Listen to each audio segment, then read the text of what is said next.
Ya, mulai. Satu, dua, tiga, mulai. Bismillahirrahmanirrahim. Assalamualaikum warahmatullahi wabarakatuh. Waalaikumsalam warahmatullahi wabarakatuh. Alhamdulillahirrahmanirrahim. Wabihi nasta'in wa ala umuri dunya waddin wa ala alihi wa sahbihi ajma'in amma ba'du. Pertama-tama marilah kita panjatkan puji dan syukur kehadirat Allah Subhanahu wa taala, di mana atas nikmat dan karunia-Nya kita bisa mengikuti fasilitasi in-house training program sekolah penggerak. Tak lupa salawat dan salam adalah kita panjatkan ke Nabi kita Nabi Muhammad SAW, kepada keluarganya, kepada para sahabatnya, sampai kepada kita semua selaku umatnya. Sebelum kita memasuki ke materi, mari kita bersama-sama mengucapkan basmalah secara bersama-sama ya. Bismillahirrahmanirrahim. Bismillahirrahmanirrahim. Bismillahirrahmanirrahim.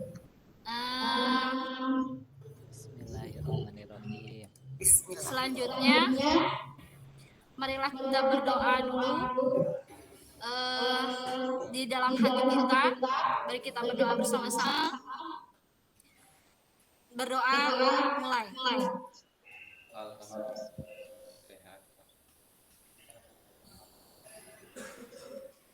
Berdoa selesai. Pada kesempatan ini untuk mengkondusifkan suasana ya, barangkali ada dari Bapak atau Ibu untuk memberikan semangat hari ke-9 ini ya kita ya. Pada hari ke-9 ini siapa yang mau berkenan untuk memberikan semangat atau sebagai ice breaking di sini? Silahkan Bapak atau Ibu mengisi ice breaking-nya. Siapa yang mau menjadi ice breaking? Saya Bu. Oke, silahkan Umi. Ya, silakan. Siap.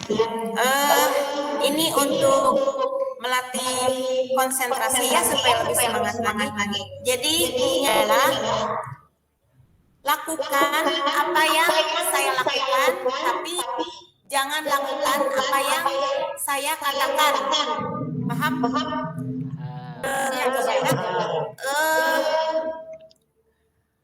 Pegang kepala.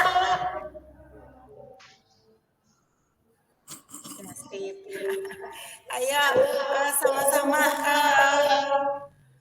angkat tangan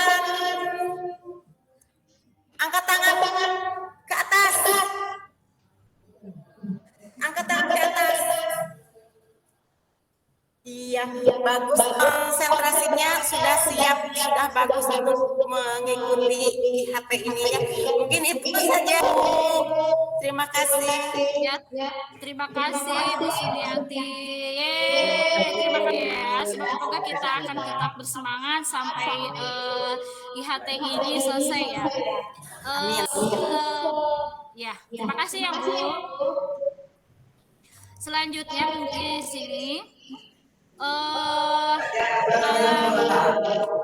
materi mengenai profil pelajar Pancasila. Sebelumnya saya ingin mengutarakan dulu apa sih tujuan dari diberikannya profil pelajar Pancasila ini, dan mau outputnya itu mau seperti apa setelah IHT ini dilaksanakan. Mungkin di sini saya memiliki tujuan, yaitu yang pertama, mengetahui dan memahami pengertian, dimensi, fungsi atau tujuan profil pelajar Pancasila. Yang kedua, mengetahui dan memahami gambaran penerapan profil Pancasila di satuan pendidikan. Dengan kata lain, bahwa di sini Ibu dan Bapak itu bisa menjelaskan dan memahami apa itu profil pelajar Pancasila, dan juga Ibu Bapak juga harus bisa memahami fungsi atau tujuan profil pelajar Pancasila, dan Ibu dan Bapak juga harus bisa memahami penerapan bagaimana penerapan profil pelajar Pancasila di satuan pendidikan. Mungkin itu tujuan saya saya mau menjelaskan mengenai profil pelajar Pancasila. Jadi itu satu, mengetahui dan memahami pengertian dimensi, fungsi atau tujuan profil Pancasila. Yang kedua, mengetahui dan memahami gambaran penerapan profil Pancasila. Nah, selanjutnya di sini kita akan menjelaskan pengertian profil pelajar Pancasila.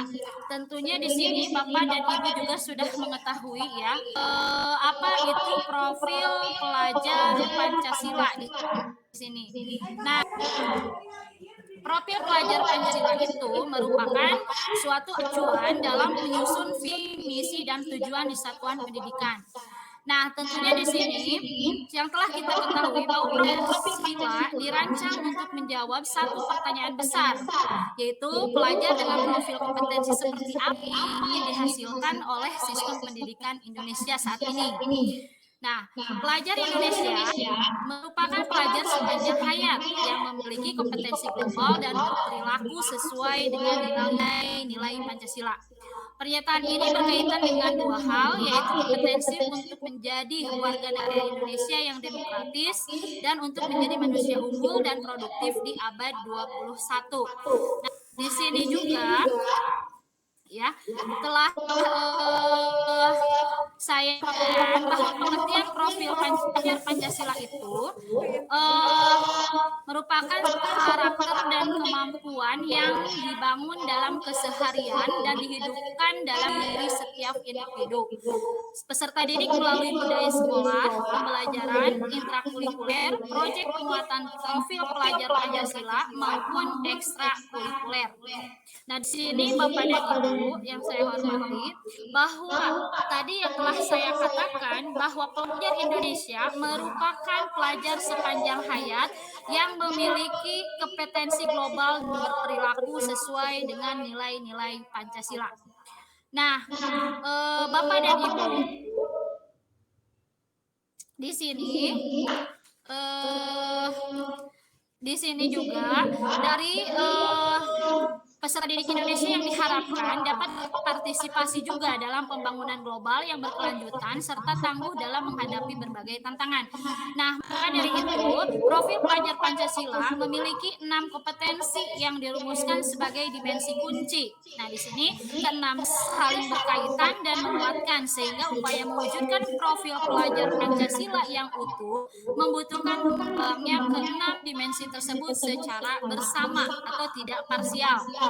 Nah, apa sih 6 dimensi profil pelajar Pancasila itu? Nah, di sini ada 6 profil pelajar Pancasila sesuai dengan Bapak Menteri ya yang telah diutarakan oleh kita, yaitu yang pertama, beriman bertakwa kepada Tuhan Yang Maha Esa dan berakhlak mulia. Yang kedua yaitu berkemitraan global, bergotong royong, kreatif, bernalar kritis, dan juga mandiri. Nah, Bapak dan Ibu, dari 6 dimensi profil pelajar Pancasila ini, ada yang tahu tidak apa maksud dari beriman bertakwa kepada Tuhan Yang Maha Esa dan berakhlak mulia? Coba siapa yang sudah mengetahui apa sih itu beriman dan bertakwa kepada Tuhan Yang Maha Esa dan juga berakhlak mulia? Coba yang mau menjelaskan dimensi ketika beriman bertakwa kepada Tuhan Yang Maha Esa dan berakhlak mulia. Siapa yang mau menjelaskan? Ini Pak Wildan, boleh? Ya. dimensi pribadi itu Bu, maksudnya gimana Bu? Ya, menurut Pak Wildan itu beriman bertakwa kepada Tuhan Yang Maha Esa dan berakhlak mulia itu seperti apa? Oh ya, taat kepada Allah, menjalankan sholat, puasa kayak gitu Bu. Oh, gitu. Ada yang mau menambahkan tidak? Bu, Yang dimaksud dengan beriman bertakwa ya, silakan Pak Gandhi. menurut saya dimensi profil pelajar Pancasila yang beriman, bertakwa, dan berakhlak mulia itu adalah seorang pelajar yang agamis gitu, sesuai dengan kepercayaannya masing-masing. Iya, terima kasih ya Pak Wildan dan Pak Sukasi ya. Iya, terus bagaimana Pak? Ya karena di bagaimana agar pelajar itu menjadi yang beriman dan Pancasilais karena kan di Indonesia tidak hanya satu agama, tidak hanya agama Islam saja, banyak agama-agama yang lain yang mereka itu dalam pelaksanaan beriman bertakwa itu berbeda-beda tetapi harus menjadi kerukunan. Oh iya, terima kasih. Terima kasih Pak Gandhi, terima kasih Pak Wildan. Di sini betul sekali ya bahwa arti beriman dan bertakwa kepada Tuhan Yang Maha Esa itu dan berakhlak mulia itu pelajar Indonesia yang berakhlak mulia adalah pelajar yang berakhlak dalam hubungannya dengan Tuhan Yang Maha Esa. Betul ya. Ia memahami ajaran agama dan kepercayaannya serta melakukan pemahaman tersebut dalam kehidupannya sehari-hari. Nah, ini ada elemen kunci beriman, bertakwa kepada Tuhan Yang Maha Esa dan berakhlak mulia. Yang pertama yaitu akhlak beragama, yang kedua akhlak pribadi, yang ketiga ada akhlak kepada manusia, yang keempat ada akhlak kepada alam, dan yang kelima ada akhlak bernegara. Mungkin itu arti dari beriman bertakwa kepada Tuhan Yang Maha Esa dan berakhlak mulia. Selanjutnya di sini yang kedua tadi ada berkebinekaan global. Ya. Siapa yang mau memaparkan apa itu berkebinekaan global? Ada yang mau memaparkan pendapatnya Bapak dan Ibu mengenai berkebinekaan global? Berkebinekaan menyeluruh begitu Bu untuk setiap aspek-aspek kehidupan. Oh ya, siap. Terima kasih ya Pak Gandhi. Oke, keberkebinekaan global itu di sini pelajar Indonesia mempertahankan budaya luhur, lokalitas dan identitasnya dan berpikir terbuka dalam berinteraksi dengan budaya lain sehingga menumbuhkan rasa saling menghargai dan kemungkinan terbentuknya budaya baru yang positif dan tidak bertentangan dengan budaya luhur bangsa. Di sini ada elemen kunci dalam berkebinekaan global. Yang pertama, mengenal dan menghargai budaya. Yang kedua, kemampuan komunikasi interkultural dalam berinteraksi dengan sesama. Yang ketiga yaitu refleksi dan tanggung jawab terhadap pengalaman kebinekaan. Nah, di sini ya, kita memahami agama dengan seutuhnya akan menciptakan rasa toleransi sebesar-besarnya. Mungkin itu penerapan dari atau arti dari berkebinekaan global. Selanjutnya yang ketiga mungkin di dalam dimensi tersebut yaitu adanya bernalar kritis ya. Mungkin di sini saya akan coba langsung jelaskan bahwa ada gotong royong, ada gotong royong di sini. Bahwa gotong royong itu pelajar Indonesia memiliki kemampuan gotong royong yaitu kemampuan untuk melakukan kegiatan secara bersama-sama dengan sukarela agar kegiatan yang dikerjakan dapat berjalan lancar, mudah dan ringan. Nah, di sini elemen kunci untuk supaya terjadi adanya gotong royong yaitu yang pertama harus adanya kolaborasi, kepedulian dan berbagi. Nah, di sini dalam gotong royong juga mungkin kita juga kepada peserta didik harus kita terapkan di sini bagaimana pelajar Indonesia itu atau pelajar kita itu atau peserta didik kita itu memiliki kemampuan gotong royong gitu ya. Yang selanjutnya di dalam dimensi pelajar Pancasila itu yang keempat adalah mandiri di sini. Pelajar Indonesia merupakan pelajar mandiri, yaitu pelajar yang bertanggung jawab atas proses dan hasil belajarnya. Nah, di sini di dalam elemen profil pelajar Pancasila dimensi mandiri ini elemen kuncinya yaitu kesadaran akan diri dan situasi yang dihadapi. Yang kedua yaitu regulasi diri. Selanjutnya ya Pak Bu ya, semoga tidak masih semangat ya. Yang selanjutnya ada bernalar kritis. Di sini bernalar kritis itu pelajar yang bernalar kritis mampu secara objektif memproses informasi baik kualitatif maupun kuantitatif, membangun keterkaitan antara berbagai informasi, menganalisis informasi, mengevaluasi dan menyimpulkannya. Elemen kunci bernalar kritis ini yaitu yang pertama memperoleh dan memproses informasi dan gagasan, yang kedua analisis dan mengevaluasi penalaran. Yang ketiga itu yang ketiga adalah merefleksi pemikiran dan proses berpikir. Yang keempat adalah mengambil keputusan. Mungkin itu makna atau arti dari bernalar kritis. Yang selanjutnya di bab 6 dimensi profil pelajar Pancasila itu ada kreatif, Pak Ibu ya. Pelajar yang kreatif mampu memodifikasi dan menghasilkan sesuatu yang orisinal, bermakna, bermanfaat, dan berdampak. Elemen kunci kreatif itu yang pertama menghasilkan gagasan yang orisinal, yang kedua menghasilkan karya dan tindakan yang orisinal. Semoga di sini kita setelah kita belajar mengenai 6 dimensi profil pelajar Pancasila, semoga kita bisa melaksanakannya di sekolah kita masing-masing. Masih semangat Bapak dan Ibu? Semangat Mas. Masih semangat? Semangat. Luar biasa Ibu. Oke, semangat ya. Oke, kita lanjut ya, Pak Bu. Karena ada beberapa tujuan yang akan kita peroleh dari kesempatan ini ya. Setelah memahami bagaimana pengertian, terus adanya 6 dimensi ya. Nah, kita sekarang akan mempelajari mengenai, atau saya akan mencoba untuk menjelaskan mengenai apa sih fungsi profil pelajar Pancasila dalam kurikulum sekolah. Nah, ini sudah berhubungan dengan kurikulum sekolah ya. Karena di sini tadi sudah saya katakan bahwa profil pelajar Pancasila itu merupakan suatu tujuan dalam menyusun visi, misi, dan tujuan di satuan pendidikan. Makanya di sini ada fungsi profil pelajar Pancasila dalam kurikulum sekolah. Nah, ini tujuan dan fungsinya di sini. Yang pertama, tujuan jangka panjang segala proses pembelajaran yang berlangsung di sekolah.